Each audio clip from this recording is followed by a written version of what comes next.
को हम डिस्कस करने वाले हैं संग डायनेस्टी हिस्ट्री के अंदर। आज सैटरडे है, एक ही लेक्चर लगा इस वीक में, तो मैं ऐसा ही रहा, उलझा रहा। तो जो है उसम करेंगे बड़ी तरीके से। देखिए जी, आज हम हमारा जो टॉपिक है डिस्कशन का, उसकी मैं आपसे बात कर लूं। And okay okay okay okay देखिए, आपको ये जानकारी है कि भारत का सबसे उत्तरी पॉइंट कौन सा है? इंदिरा कॉलोनी। और सबसे दक्षिणी कौन सा है? इंदिरा पॉइंट। पर लैंड टू लैंड कौन सा है? कन्याकुमारी। पर पूरे भारत की बात करें तो फिर अंडमान निकोबार में कौन सा पॉइंट है? वो इंदिरा कॉलोनी। ठीक है जी, तो ये हमें पता होना चाहिए। ठीक है जी, आप जानते हैं कि भारत की भूमि उत्तर में कश्मीर से लेकर दक्षिण में कहां तक है जी? कन्याकुमारी तक।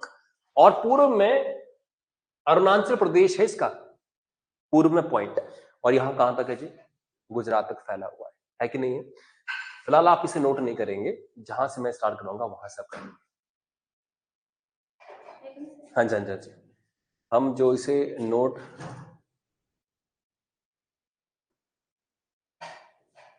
आइए, अब हम यहां से डिस्कस करने वाले हैं अपने भारत को, और फिर आगे बढ़ेंगे। अच्छा, भारत जो है वो उत्तरी गोलार्ध में स्थित है। इसका मतलब क्या है कि इंडिया कहां सिचुएटेड है? Northern, yes, hemisphere. तो इंग्लिश वाले लिखेगा फटाफट से कि India is situated in the northern hemisphere. अगर आपसे पूछूं मैं, मनीषा, कि नॉर्दर्न हेमिस्फेयर क्या होता है जी? हाँ, इक्वेटर जो है, इक्वेटर मींस भूमध्य रेखा, और इक्वेटर से ऊपर ये क्या? नॉर्दर्न हेमिस्फेयर है, और नीचे वाला होता है साउदर्न हेमिस्फेयर। ठीक है जी, जिसे बोलते हैं उत्तरी गोलार्ध और दक्षिणी गोलार्ध। तो भारत कहां जैसे यहां जैसे भारत है, समझा आप लोग? यहां जैसे भारत है ऊपर, तो ये कहां पड़ता है? उत्तरी गोलार्ध में। ठीक है जी, आगे हम बात करें, अगर भारत को हमें मापना है, बताइए भारत बिल्कुल दक्षिण में कहां से स्टार्ट होता है? 8.4 डिग्री नॉर्थ से, और ऊपर कहां तक जाता है जी? 37.6 डिग्री नॉर्थ। बनाओ मैप फटाफट से, और मैप में लास्ट में लिखो यहां 8.4 डिग्री नॉर्थ। ये 8.4 डिग्री नॉर्थ है, और ये 37.6 डिग्री नॉर्थ है। तुम्हारी हमारी जो सीमा है नॉर्थ टू साउथ, जो हमारी लेंथ है, वो डिग्री में इतनी है। और पूर्व से पश्चिम कहा जाए तो 97.25 ईस्ट से लेकर 68.7 डिग्री ईस्ट आप कह सकते हैं, या 68.7 डिग्री ईस्ट से लेके 97.25 ईस्ट आप लिख सकते हैं। जिसे हम कहते हैं कि इसका मुख्य भाग 8.4 डिग्री उत्तर से 37.6 डिग्री उत्तर, ये है नॉर्थ टू नॉर्थ। और अक्षांश है ना, ठीक है जी। अक्षांश और देशांतर क्या होते हैं मालूम है आपको ना? मालूम है, लॉन्गिट्यूड एंड लैटिट्यूड्स, बिल्कुल। और ये इसकी सीमा हो गई। कर्क रेखा आप जानते हैं कि भारत को लगभग 2 बराबर हिस्सों में बांट देती है। लिखा आपने इसको, है ना? तो लिखिए, इंग्लिश वाले लिखेगा इस चीज को, इंग्लिश वाले। हिंदी वाले सेम छापो, इंग्लिश वाले लिखेगा कि इंडिया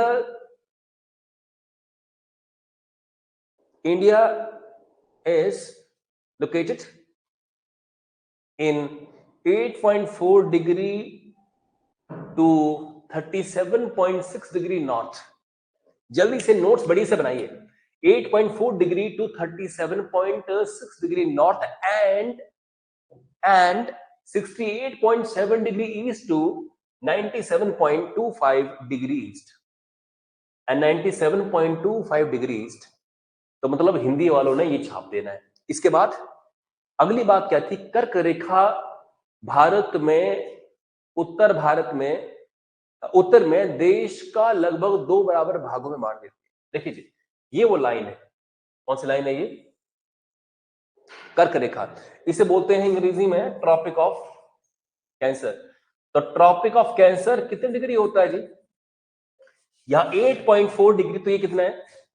23.5 डिग्री होता है, या 23.3 0 भी होता है मिनट्स, है ना। तो लिखिएगा, the tropic of cancer divides India into 2 equal parts. कर्क रेखा जो 23.30 मिनट या 23 डिग्री और 30 मिनट उत्तर में देश का लगभग 2 बराबर भागों में बांट देती है। अच्छा, ये डिग्री होता है और ये क्या होता है डंडा एक, इसको बोलते हैं मिनट्स, ठीक है जी। क्योंकि ये जो ऊपर से ये जो हम ये बोलते हैं ये डिग्री और ये जो है मिनट्स है, जैसे मान लो 23 है डिग्री, आपका 23 डिग्री है, 30 क्या है जी मिनट, एक डंडा, और हम लिखे यहाँ पे तो ये क्या हुआ फिर सेकेंड्स हुआ, 2 डंडे सेकेंड्स, एक डंडा मीन्स मिनट्स, ठीक है, ऐसे मापा जाता है।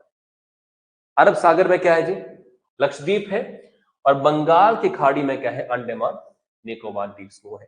तो मेन लैंड के बाहर कई बच्चे समझते हैं कि भारत का मैप बस यही और यही है, नहीं, यहां भी कुछ है और यहां भी कुछ है। जो यहां है उसको हम क्या बोलते हैं, नहीं लैंड क्या है यहाँ पे हमारी लक्षद्वीप, और यहां कौन है अंडमान निकोबार। इंदिरा पॉइंट कहां जैसे है अंडमान निकोबार पे, समझा आप लोग। और यहां है बंगाल की खाड़ी बे ऑफ बंगाल, और यहां है अरब सागर अरेबियन सी, अरब सागर अरेबियन सी। तो यहां आपको क्या 2-3 चीजों की जानकारी मिली है जी। नोट्स बिल्कुल जो लिखा है हिंदी वालों को तो दिक्कत ही कोई नहीं है, सेम छाप देना है।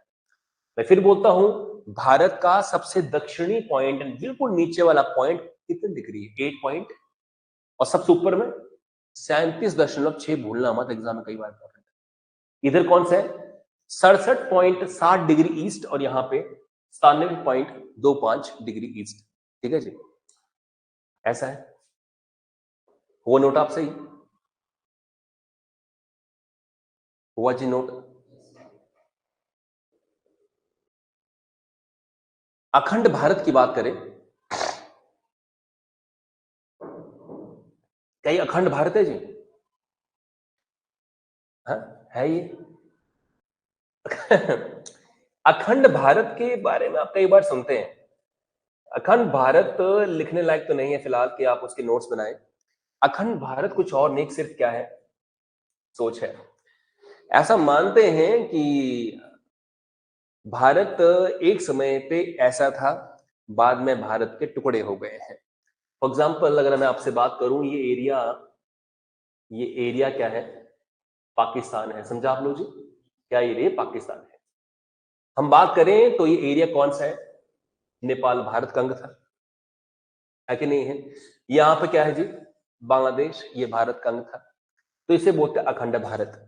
पर मेरी नजर में अखंड भारत तो यहाँ भी है, म्यांमार भी भारत का पार्ट था, बर्मा बोलते थे उसको। अखंड भारत में तो ये कहा, अखंड भारत में तो अफगानिस्तान भी आता था, है कि नहीं है।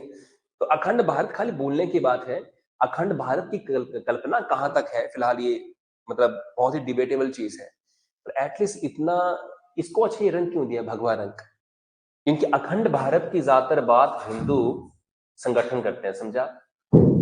हिंदू संगठन ज्यादातर क्या बात करते हैं जी कि अखंड भारत होना चाहिए, जो देश हमसे अलग हुए हमने वापस वापस हिंदुस्तान में लेने और उनको उनसे मिलाकर बड़ा हिंदुस्तान बनाना है, बड़ा हिंदुस्तान, अखंड भारत। आइए भारत के पड़ोसी देशों को जानते हैं।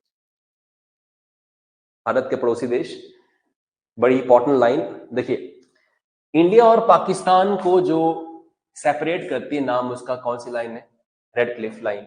हम पढ़ेंगे सारी चीजें।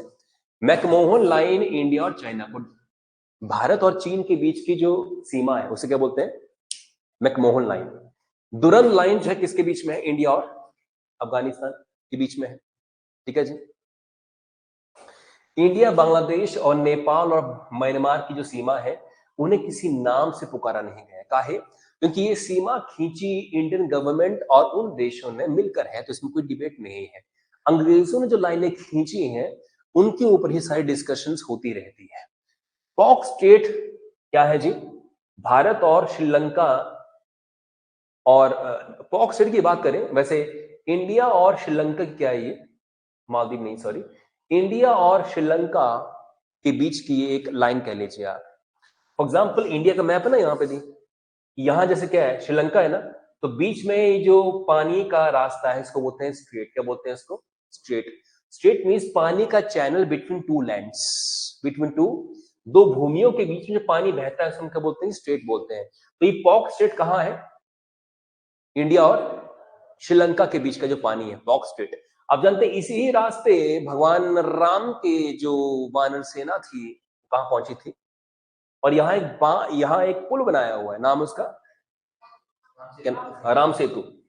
राम सेतु पुल है जी, जिसके ऊपर कई लोग डिबेट करते हैं कि वो सही है, गलत है, क्या है, सच है, झूठ है। हम इसमें नहीं पड़ेंगे, सीधी सी बात है, क्योंकि सच्चा हो जो हो, हमारी नजर में फिलहाल क्या है, जानकारी है कि राम सेतु नाम का यहाँ क्या था, एक ब्रिज था, जिसके ऊपर साइंटिफिकली काफी डिबेट होता है।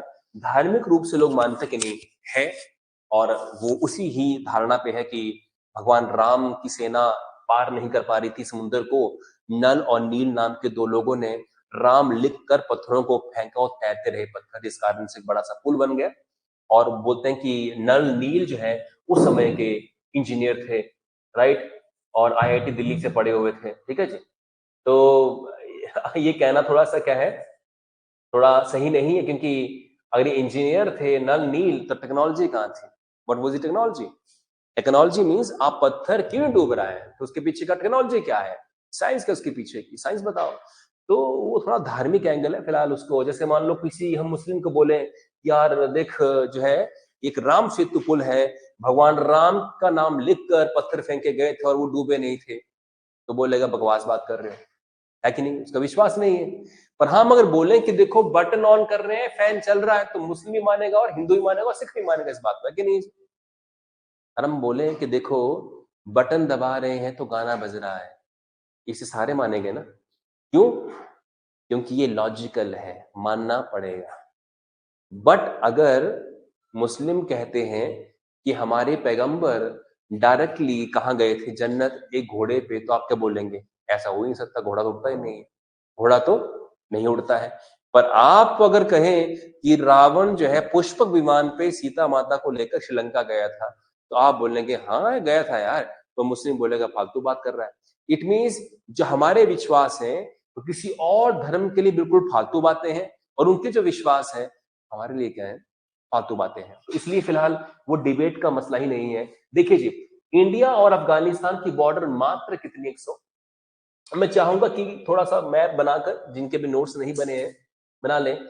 इंडिया और पाकिस्तान की बॉर्डर यहाँ जो है, देखो यहाँ लाल, आप कलर भी चेंज करेंगे ना मजा आ जाएगा, क्योंकि बाद में रिवीजन करने के लिए बहुत टाइम मिलता है, समझा? क्योंकि रिवीजन करते टाइम पर आप कंफ्यूज रहते हैं कि यार बाउंड्री है कहां तक ये, तो यह बाउंड्री जो है गुजरात तक है, अंडरस्टैंड कीजिएगा जी, ठीक है जी। ये पॉइंट रण ऑफ कच्छ है, रण है कच्छ का, यहाँ ये सीमा खत्म हो जाती है, यहाँ नीचे पानी है, समझे? क्या नीचे? यहाँ से पानी, नीचे सारा पानी है, पानी, ये नीचे पानी है, समझा आप लोग? इंडो चाइना बॉर्डर कितने किलोमीटर की है? 3488। इंडिया भूटान की बॉर्डर है 699 किलोमीटर की, यहाँ है ऊपर भूटान है और ये बॉर्डर है, समझा आप लोग? इंडिया और नेपाल की बॉर्डर है 1751 किलोमीटर की। ये आपको तथ्य रटे होने चाहिए, मंडे को पूछूंगा तो याद होने चाहिए, बिना पढ़े कोई आएगा नहीं क्लास के अंदर। इंडो म्यांमार की बॉर्डर है 1643 किलोमीटर की, यहां से यहां तक। अरुणाचल प्रदेश से स्टार्ट होती है और नीचे गई है यहां तक, मणिपुर मेघालय तक। ना इंडिया और बांग्लादेश की बॉर्डर सबसे क्या है, बड़ी है, क्योंकि रीजन क्या है, ये बिल्कुल घूम घूम के पड़ती है। तो सबसे ज्यादा बॉर्डर इंडिया की किसके साथ है जी? बांग्लादेश के साथ। और भारत की समुद्री सीमा कितने किलोमीटर की है? हाँ, 7516.6 किलोमीटर की। तो 7516.6 किलोमीटर की है। मैं लिख कर देता हूं आपको, यहीं से एग्जाम में क्वेश्चन बन सकता है कि भारत के पड़ोसी देश की सीमा कितने किलोमीटर की, ठीक है जी। एक एक बात, कोस्ट लाइन होती है समुद्री रेखा, तो जो समुद्री रेखा है वो 7516.6, कई बार आपको यहां अटकाते हैं।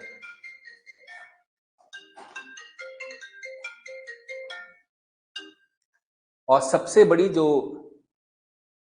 बाउंड्री है भारत की किसके साथ है जी? बांग्लादेश के साथ, प्लीज रिमेंबर, वह बांग्लादेश के साथ है, याद रखिएगा।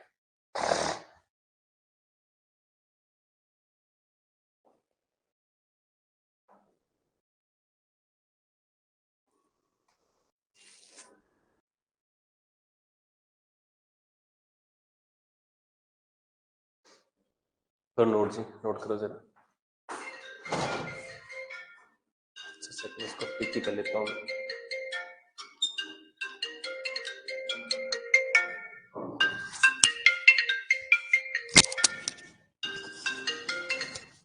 हेलो, गुड आफ्टरनून जी।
एग्जाम है अगले महीने 9 तारीख को, और कहता है मेरे को पढ़ा दो। मैं क्या यार, ये अलग ही कोई खेल है ये, राइट? यहाँ आप लोग कब से पढ़ रहे हैं, है ना? और अभी भी लगता है कि सिलेबस समाप्त नहीं हुआ है। और कई लोग सोचते हैं कि तुरंत एक आध महीने में कोई घुट्टी पिला देगा और तुरंत हम पढ़ जाएंगे और वही जिन्होंने कहे क्वेश्चन एग्जाम में आ जाएंगे।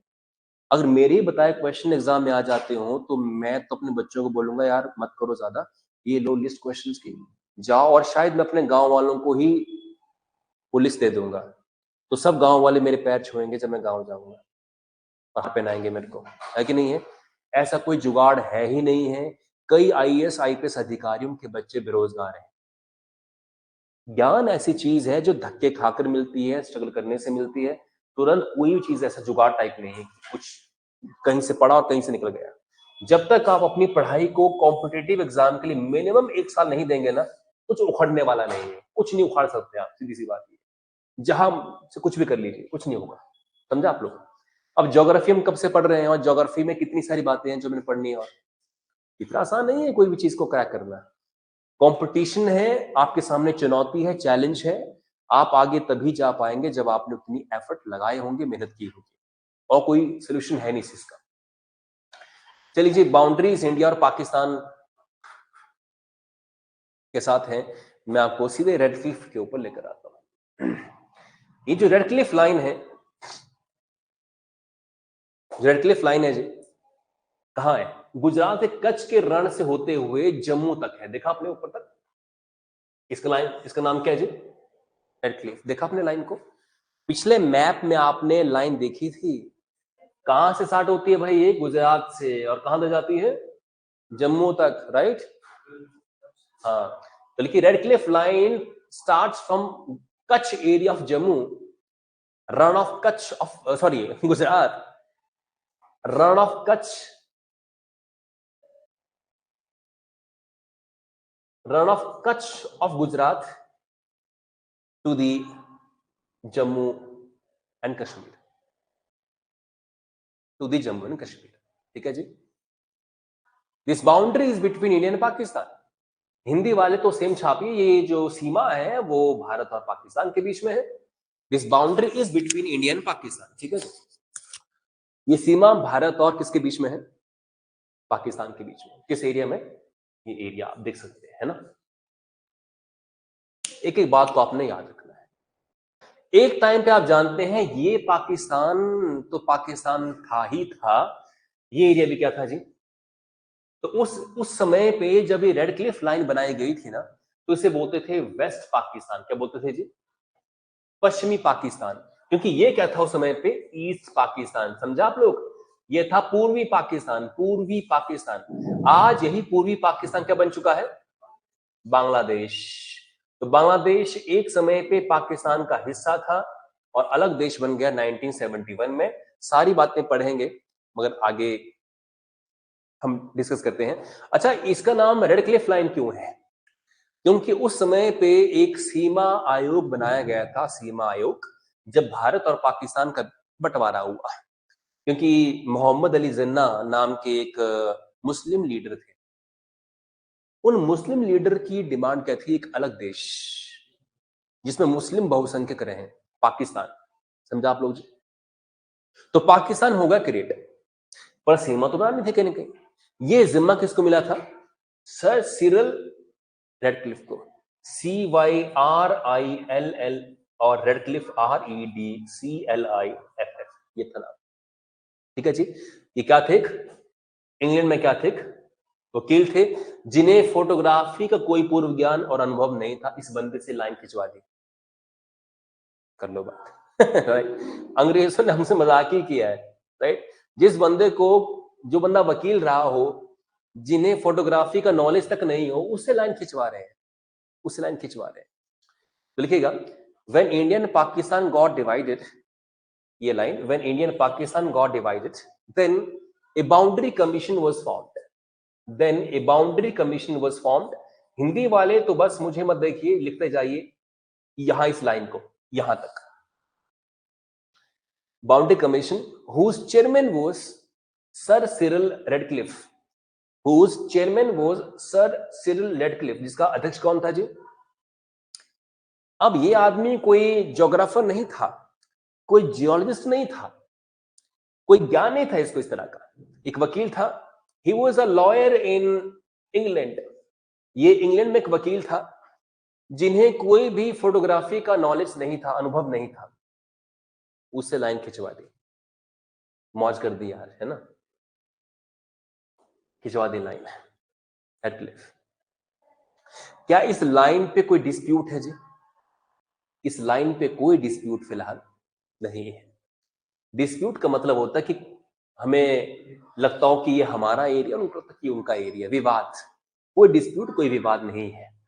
तो इस बंदे को देख लो, चश्मा पहने हुए वकील, ये लाइन खींच के गया था, यहां पे नाम उसका है रेडक्लिफ लाइन। देख पा रहे हैं आप जम्मू कश्मीर का एरिया? मैं चाहूंगा कि आप इस लाइन को दोबारा देखें, कृपया सारे देखें। ये लाइन कोई ऊपर तक नहीं है, यानी कहां से है? जो जम्मू एंड कश्मीर है, जम्मू वाला जो एरिया, कश्मीर नहीं। राज्य का नाम क्या है? जम्मू और कश्मीर। मगर ये कहां से कहां तक? जम्मू से लेके रण ऑफ कच्छ तक है ये। तो पूरा कश्मीर नहीं है इसके अंदर, सिर्फ क्या है? जम्मू तक है। आई रिपीट, ये लाइन जरा गौर से देखे भाई, जम्मू कश्मीर तो इधर ऊपर नहीं है, जम्मू कश्मीर तो ये है जम्मू कश्मीर, ये तो यहां तक है। इट मींस ये जम्मू से 60वीं कहां तक गई? गुजरात तक। कश्मीर वाला हिस्सा यहां नहीं है। तो जिस पे डिस्प्यूट है, जिस पे क्या है डिस्प्यूट है या फिर क्या है विवाद है, वो ये लाइन है ही नहीं। वो कोई और लाइन है जहां पे पड़ता है उधर पीओके, पाकिस्तान ऑक्यूपाइड कश्मीर, पाकिस्तान अधिकृत कश्मीर, वो लाइन ही और है। रेड क्लिफ लाइन पे कोई विवाद, कोई डिस्प्यूट नहीं है, प्लीज अंडरस्टैंड कीजिएगा। आज के लेक्चर में आपके मैं लगभग जो है कुछ पॉइंट तो बना ही दूंगा। ये रेड क्लिफ लाइन कब खींची गई थी? 1940, जब हमारा देश क्या हुआ था? डिवाइड हुआ था, आजाद तो हुआ था फिर उसके बाद, है ना। क्योंकि लाइन जो है खींची गई थी to create the other nation like Pakistan. तो पाकिस्तान एक मुस्लिम बहुसंख्यक देश बनने जा रहा था, बना भी और लाइन खींची भी और उसका सपना पूरा भी हुआ। बट पाकिस्तान के अंदर आज हालात कैसे आप जानते हैं। इंडिया के हालात भी ठीक नहीं है, बहुत अच्छे तो हम भी नहीं है, पर एटलीस्ट हमसे तो गया गुजरा है कौन? पाकिस्तान। हो गए जी यहां तक? स्वतंत्रता से पहले भारत को क्रमशः हिंदू और मुस्लिम समुदायों के लिए भारत और पाकिस्तान करना पड़ा था। समझा? ये इंपॉर्टेंट लाइन।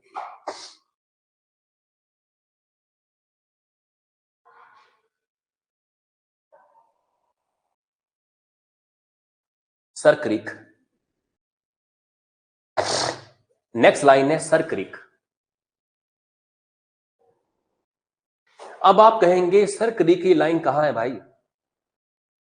तो ये है कच्छ, एक मार्शलैंड जगह है वहां पे, वहां कच्छ में है ये, ठीक है जी, सर क्रीक।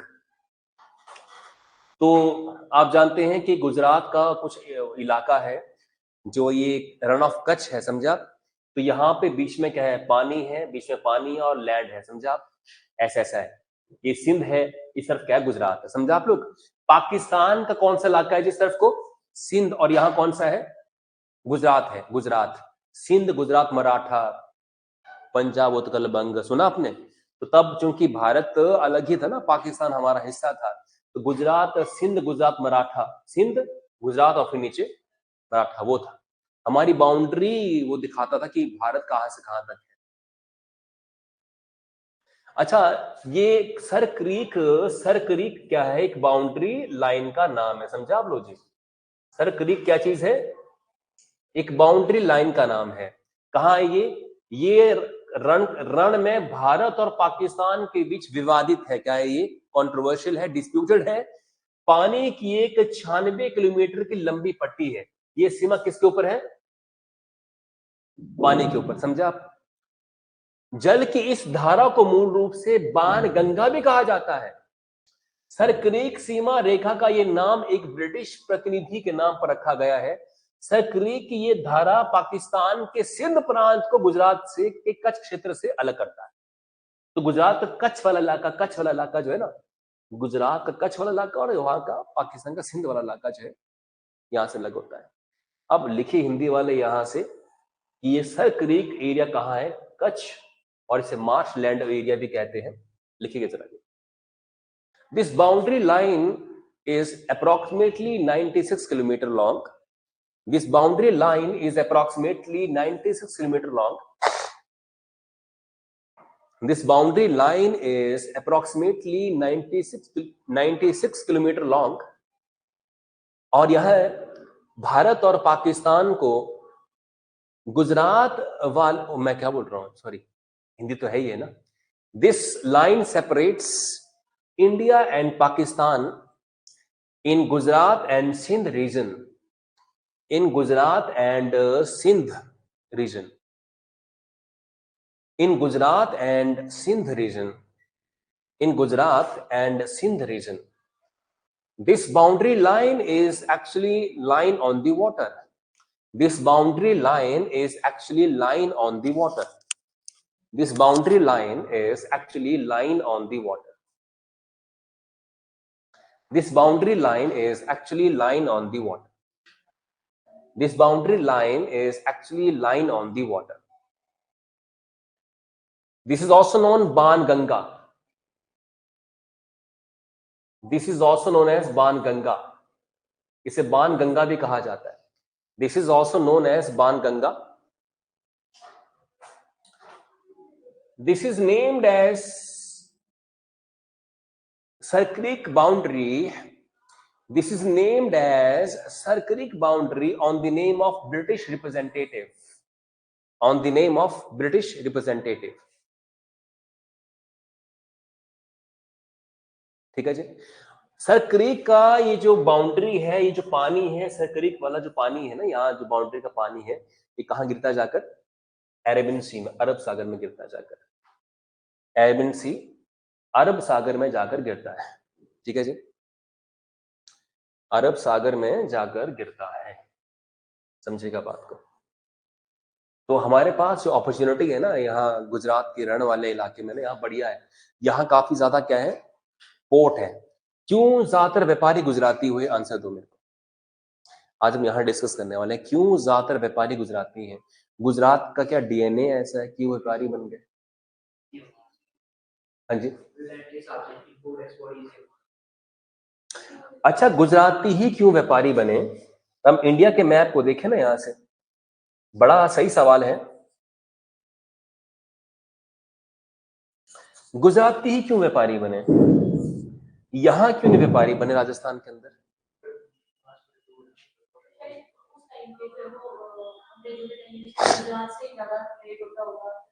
हाँ, बट क्यों हुआ गुजरात से? एक बात क्या है, ठीक आप लोगों ने यहाँ क्या पानी, बिल्कुल ठीक कहा। बिल्कुल, उस जमाने में अंग्रेज इत्यादि आते किस पे थे? समुद्री जहाज पे। ठीक है जी। समुद्री जहाज से अगर भारत पहुंचना हो तो कौन सा रास्ता सही रहेगा? ये रास्ता यहाँ आकर अंदर जाना कि यहाँ आके फिर ऊपर आना? गुजरात ना। गुजरात से सीधा कहाँ जाएंगे? दिल्ली। सीधा कहाँ पहुंच जाएंगे? कलकत्ता। यहाँ से आगे, या अगर यहाँ से है ना, वो बात अलग है। एक तो ये है। दूसरा रीजन क्या है? अगर आप रण वाले इलाके में देखेंगे तो बीच में पानी, लैंड। क्या आप देख सकते हैं कि ये लैंड पानी से घिरी हुई है? क्या ये छोटा सा टापू जैसा नहीं है? यहाँ के लोगों को पार जाना हो तो किसके रास्ते जाएंगे? समुद्र के रास्ते ना, पानी के रास्ते जाएंगे। है कि नहीं है? आप देख पा रहे हैं, है कि नहीं है? इससे होता क्या है, बड़े बड़े समुद्री जहाज यहां से होते हुए अंदर आएंगे ना, तो यहाँ पे ट्रेड होगा, यहाँ पे ट्रेड होगा, यहाँ लोड करेंगे माल को, अनलोड होगा। याद रखिएगा, जहां पे हाईवे बनता है वहां के इलाके डेवलप हो जाते हैं। वैसे ही जहां समुद्री जहाज का रास्ता बनेगा, डेवलप नहीं होगा वहां पे, क्योंकि कई तरह का माल क्या होगा? लोड और अनलोड। समझे आप? अरे दिल्ली मुंबई से सामान आता है, लोड अनलोड कहाँ होता है? पठानकोट में। पठानकोट से चंबा ट्रकों में आता है। समझे नहीं बात? तो जहां समुद्री जहाज रुकेंगे, कौन सा इलाका था? ये गुजरात का इलाका। तो यहाँ अनलोड अनलोड अनलोड अनलोड हो रहे हैं, तो यहाँ के लोगों को सेंस है यार कि बिजनेस में मजा है, पैसा है। तो इसलिए गुजराती, ये नहीं कि भगवान ने ब्लेस किया उसको, उसका क्षेत्र ही ऐसा था कि जो यूरोपियंस, जो अपने ये जो गल्फ देश से आए, खाड़ी देश से लोग आए ना, अरब के लोग, वो समुद्री जहाज के जरिए कहाँ पहुंचते थे? सीधे गुजरात। और इवन एक समय पे जब मुस्लिम हज की यात्रा करते थे तो कौन से रास्ते निकलते थे? वो गुजरात के रास्ते। समझा आप? तो गुजरात के रास्ते ही आना जाना था। इवन महात्मा गांधी इत्यादि भी यहाँ से कहाँ गए थे? लंदन पढ़ने के लिए। यदि मैं लिख कर देता, अगर महात्मा गांधी हिमाचल में पैदा हुए होते, कभी लंदन पढ़ने नहीं जाते। पता नहीं होता कि लंदन जाते कैसे, है कि नहीं है? एनवायरमेंट नहीं था ना वहां। उनके घर के आसपास में क्या था? इंटरनेशनल शिप्स, जहाज आ रहे थे, अंग्रेज उतर रहे थे शिकार हाथ में लेकर। कौन बंदे यार, क्या कहाँ से आ रहे हैं ये? एक एनवायरमेंट बनता है कि नहीं बनता है? इलोन मस्क कहाँ बना? इलोन मस्क अमेरिका में बना है। अगर वो यूपी के सहारनपुर में पैदा होता तो मुन्ना भैया गुड्डू बनता, मिर्जापुर का। इलोन मस्क नहीं बन पाता। रीजन क्या है? एटमॉस्फेयर, माहौल ही ऐसा नहीं है। समझा आप लोग? इट मीन्स, अंडरस्टैंड कीजिएगा कि गुजराती मेंटली क्यों इतने व्यापारी माइंड के हैं। तो रीजन क्या था? एक लंबे समय से जब से हाँ शिप्स बनी है, समुद्री जहाज बने हैं, तो उनका जो ट्रेड है इंडिया का, वो किस रास्ते आया है? गुजरात। तो माल जब कहीं से आएगा, कहाँ उतरेगा?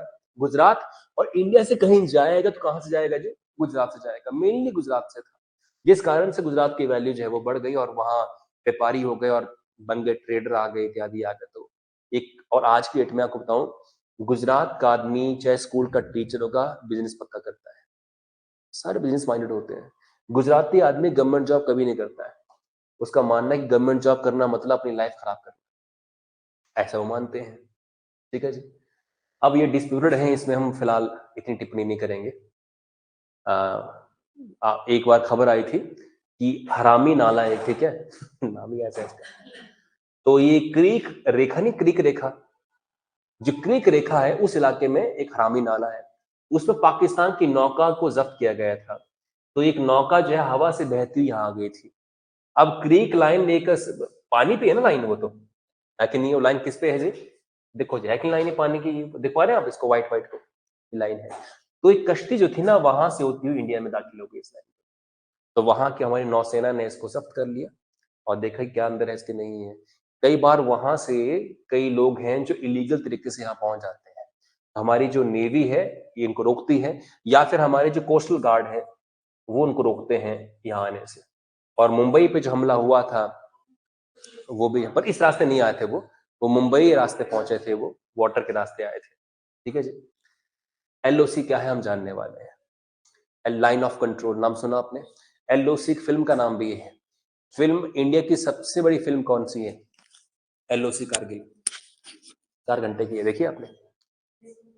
हाँ, एक जनरल नॉलेज का सवाल है, जनरल नॉलेज का। एलओसी कारगिल में एक गाना है जो 20 मिनट का है, लेंथेस्ट सॉन्ग, लेंथेस्ट। कौन सा है मैंने गाना नहीं देखा, पर मेरे को जीके मेरा अच्छा है इसलिए बोल रहा हूँ। ठीक है जी। तो एलओसी कारगिल कल देखना मूवी, 4 घंटे की फिल्म है। देखी किसने आपने एलओसी कारगिल? नहीं देखी? एलओसी कारगिल बहुत लंबी मूवी है। हाँ, तो 4 घंटे की फिल्म है वो, और अगर टीवी पे देखेंगे ना, जी सिनेमा पे, तो 8 घंटे में खत्म होगी वो, ठीक है? उसमें रिस्क नहीं लेना उसको देखने का। तो ये जो है अगर यूट्यूब पे देखेंगे तो 4 घंटे में लगेगी, खत्म होगी। इसमें गाना ही 20 मिनट का है, अकेला एक गाना 20 मिनट का है। चलिए, भारत के विभाजन की बात करेंगे। एलओसी देखिए, एलओसी कहां, जैसे ये पाकिस्तान है, भारत का जब विभाजन हुआ ना, भारत का विभाजन, तो आप देख पा रहे हैं कि भारत की मुंडी गायब है, देख पा रहे हैं मैप को इसको, ये बन रहा था इंडिया, क्योंकि यहां पे क्या थे, हिंदू बहुसंख्यक थे। कौन थे जी? हिंदू बहुसंख्यक। बड़ा इंटरेस्टिंग ग्राफ है ये। इस एरिया में हिंदू थे, और इस एरिया के लोगों का क्या कहना था जी कि हम किस में रहना चाहते हैं? इंडिया में। जो भी राजा महाराजा थे ना, उन्होंने कहा कि हम इंडिया में शामिल होंगे। आप जानते हैं 1947 पे जब भारत आजाद हो रहा था, तो अंग्रेजों ने कहा था राजाओं महाराजाओं नवाबों को कि तुम्हारी जो इच्छा है तुम वो करो, इंडिया में आना है कि पाकिस्तान में जाना है। तो 1947 में आजाद होने से पहले ढांचा ये है, ऊपर का कश्मीर है ही नहीं, क्योंकि कश्मीर एक आजाद मुल्क था, समझा आप? तो उसने कहा था कि हम ना जाएंगे इंडिया में, और हम ना जाएंगे, हाँ जी, पाकिस्तान में। सेम हाल हमारा जूनागढ़ में भी हुआ, सेम हाल हमारा यहाँ भी है। यहाँ के जो ये प्रांत है, जो सिंध का इलाका है काफी बड़ा, ये भी पाकिस्तान में शामिल होना नहीं चाह रहा था, समझा आप लोग जी? ये आपका इलाका है मध्य प्रदेश का, ये नहीं शामिल होना चाह रहे थे। ये आपका हैदराबाद है, ये शामिल नहीं होना चाह रहा था। खैर, ये तो पाकिस्तान में ही जाना चाह रहे थे, इसको बोलते हैं पूर्वी पाकिस्तान। तो हमने कहीं ना कहीं इनको डराया धमकाया, जो भी है। ये थोड़ा सा नहीं, थोड़ा लगता है कि कोई चींटियां खा गई इसको, चींटियां, है ना? ऐसा नहीं, ऐसा बाद में हुआ, क्योंकि ये एरिया भी था जिसको हम बोलते हैं क्या, दमन एंड दीव, समझा आप? ये भी फ्रांस से हमने जीता था ये एरिया, समझा आप लोग जी? तो ये आहिस्ता सार, गोवा देखो, गोवा कटा हुआ है, जैसा कि एप्पल का वो काटा हुआ से, वैसे वैसे कटा हुआ है यहाँ से। ये गोवा का एरिया है। गोवा को पुर्तगाल से कैप्चर किया गया था, कैप्चर 1961 में। तो बोलने का अर्थ क्या है कि आहिस्ता आहिस्ता हमने सारे, ये देखो, ये अपना एरिया पुडुचेरी, कायकाल, माहे, सारे कैप्चर किए गए थे यहाँ से, समझा आप लोग? राइट। तो ये है हमारा 1947 में। ठीक है जी। आहिस्ता आहिस्ता धमकाया गया इनको, नहीं तो ये अलग देश बनना चाहते थे। क्या होता अगर ये अलग देश ए और ये बी होता, तो हमारी सेना बाउंड्री पे यहाँ पे खड़ी होती, और यहाँ भी खड़ी होती। जरा देखो कितना मिलिट्री का खर्चा होता है जी। अभी हमारी सेना खाली यहाँ पे है, यहाँ पे, यहाँ पे, यहाँ पे है, और यहाँ भी लगानी पड़ती है, तो है कि नहीं है? दिक्कत होती, सिक्योरिटी की प्रॉब्लम आती है जी। यदि मान लो ये हमें यहाँ से हमला करता और ये अंदर से, तो फिर तो हमारी बैंड बच जाती। तो इंडिया को सेफ रखने के लिए जरूरी था कि एक बाउंड्री बाहर से हो, अंदर कोई दूसरा देश ना हो। तो हमने जबरन इनको डराया धमकाया था, और पुलिस ने इन पे वो किया था, एक्शन लिया था पुलिस ने। तो इंडियन पुलिस का एक ही अचीवमेंट है आज तक का, ये तो घूसखोरी है सारे पुलिस वाले, एक ही अचीवमेंट है, इन्होंने हैदराबाद को जीता था। भारत की पुलिस का एक ही अचीवमेंट है कि हैदराबाद के निजाम नहीं चाह रहे थे कि मैं हैदराबाद को इंडिया में शामिल करूं, तो पुलिस ने कार्रवाई की, निजाम को गिरफ्तार किया और सबको जो है छुड़वाया, आजाद करवाया इस एरिया, समझे? तो पुलिस बड़ी प्राउड फील करती है कि देखो हमने ये किया था, अच्छी बात है, किया था। पूर्वी पाकिस्तान और क्या है जी, पश्चिमी पाकिस्तान, सही है। This is quite interesting. Time ज्यादा जा रहा है इसके अंदर। चलिए, अब ये जो चीजें बड़े कमाल की है, बड़े कमाल की है। जिस इंदिरा कॉलोनी की हम बात करते हैं वो कहाँ है? ऊपर देखो, ये वाला पॉइंट, इंदिरा कॉलोनी, ठीक है जी। बोलने को तो इंडिया का मैप, हम इसकी मुंडी ऐसे दिखते हैं ना, ये इंडिया का मैप है कि नहीं? ऐसे बनाते हैं इंडिया का मैप, बनाते हैं ना कि बनाते हैं? पर आप जानते हैं कि सारा का सारा हमारे पास नहीं है। जैसे ये एरिया ही खाली जम्मू कश्मीर हमारा है, समझा आप लोग जी? यही वाला एरिया, और इस लाइन को बोलता है लाइन ऑफ कंट्रोल, समझा आप लोग जी? ये जम्मू का एरिया है, चिकन नेक, यहां तक है सर रेड क्लिफ लाइन, मालूम आपको? और यहां से ऊपर कौन सी लाइन चली जी? एलओसी, कौन सी लाइन है ये बोलो? यहां से एलओसी, एलओसी, एलओसी, एलओसी, और एलओसी पे पूंछ इलाका है जहां कई आर्मी वाले लोग मारे जाते हैं पाकिस्तान के द्वारा। पूंछ उरी सेक्टर खतरनाक है, बिल्कुल सेंसिटिव एरिया है। मेरे रिश्तेदार है उरी में काम कर रहे हैं और बोलते हैं यार मतलब दिन काटना मुश्किल हो रहा है वहां पे, इतने हमले होते हैं उस एरिया के अंदर। उरी है, पुंछ है, श्रीनगर यहाँ जैसे है, राइट? एलओसी है ये कारगिल, जहां 1999 में इंडिया पाकिस्तान का वॉर हुआ था जी, समझा आप लोग? तो जो मैप देखते हैं सारा भारत नहीं है, ये वाला हिस्सा इस तरफ को किसके पास है? पाकिस्तान के पास। और हम इसे क्या बोलते हैं? पाकिस्तान ऑक्यूपाइड कश्मीर, हिंदी में क्या कहते हैं इसको? पाकिस्तान अधिकृत कश्मीर।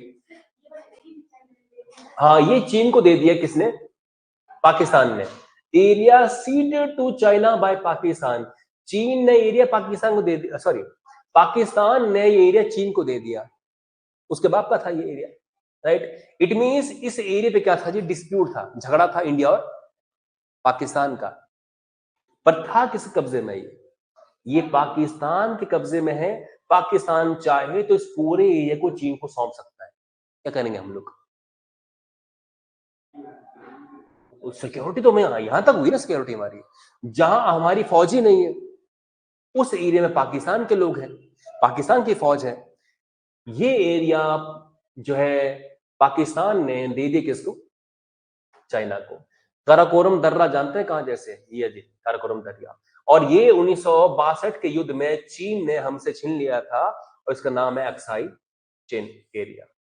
तो जम्मू कश्मीर था तो बहुत बड़ा जी, कितना बड़ा था जम्मू कश्मीर? पर जम्मू कश्मीर का 3 हिस्से हैं। नंबर 1 हिस्सा जो इंडिया का है, नंबर 2 हिस्सा जो किसका है जी? पाकिस्तान का, और नंबर 3 किसका है? तो आज जे&के पे 3 तरह की कंट्रीज का हिस्सा है, समझा आप लोग? चीन का है ये अक्साई चीन, 1962 के इंडिया चाइना वॉर में उसने हमसे छीन लिया है, ठीक है जी। तो एलओसी की बात करें, एलओसी कितने किलोमीटर की है? 198 किलोमीटर की, समझा आप? एलओसी 198 किलोमीटर की, 198 किलोमीटर की एलओसी है। ये संगम से स्टार्ट होती है, किससे होती है? स्टार्ट संगम नाम की जगह से, तो पॉइंट एनजे 9842, पॉइंट एनजे 9842 ये जगह है जी, यहां तो जाता है। एनजे 9842 एग्जाम में आ सकता है कि एनजे 9842 नाम की जगह कहां जैसे है? कहां है? जम्मू कश्मीर में। और यह एंड पॉइंट है किसका? एलओसी का। एलओसी का स्टार्ट पॉइंट क्या है? संगम, फिर उरी, पुंछ, उरी, ये सारा कारगिल, और देन एनजे 9842, आप जानते हैं NJ9842 अंतिम पॉइंट क्यों है? क्योंकि इसके बगल में देख पा रहे हैं आप सियाचिन है, ऊंचा पहाड़, वर्ल्ड की हाईएस्ट बैटलफील्ड है ये, दुनिया का सबसे ऊंचा युद्ध का मैदान है।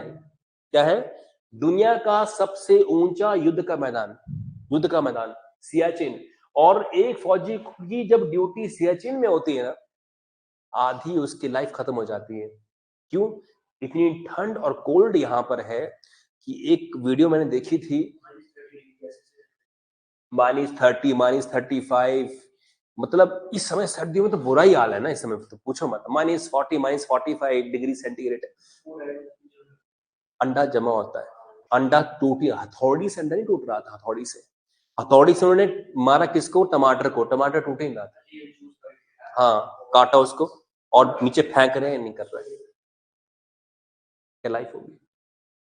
इतनी सीमाओं की सुरक्षा करना बहुत चैलेंजिंग टास्क है। और ऐसा होता है कि ये जो सियाचिन वाला एरिया है, सियाचिन एरिया के अंदर जो लोग एक बार बर्फ में फिसल के डूब जाते हैं, फंस जाते हैं, तो उनको निकाला भी नहीं जाता है फिर, क्योंकि उनको निकालने के चक्कर में जो सेफ बचे हैं ना, वो भी चले जाएंगे। सियाचिन में ड्यूटी करना मतलब मौत को गले लगाना, मौत को, सीधी सी बात ये। तो जो लोग वहां ड्यूटी पे जाते हैं, गवर्नमेंट उनको काफी ज्यादा देती है जी, अलाउंसेस देती है। सियाचिन पे काम करना मतलब मौत के मुंह में जाना, सीधी सी बात ये, सियाचिन के अंदर। तो आप जान गए कि सियाचिन कहां जैसे है। NJ9842 कौन सा पॉइंट है? सियाचिन के पास है। इसके बगल में फिर पहाड़ है और हमारी बाउंड्री क्या जी? खत्म है इसके आगे। समझा आप? This is very very interesting I think. और इन द कॉलोनी तक आई थिंक ये आपको याद हुआ शायद, है ना? So today's class was very interesting. आप आहिस्ता आहिस्ता चेंज जानेंगे। हम सिंक्रोनाइज वे से हर एक चीज खत्म करेंगे इसके अंदर, नोट्स ढंग से बनाना। और ये वीडियो रिकॉर्ड हो ही रही है, किसी को डाउट रह जाए तो इसको मैं फिर डाल दूंगा कहीं ना कहीं। एंड हमने करना क्या है,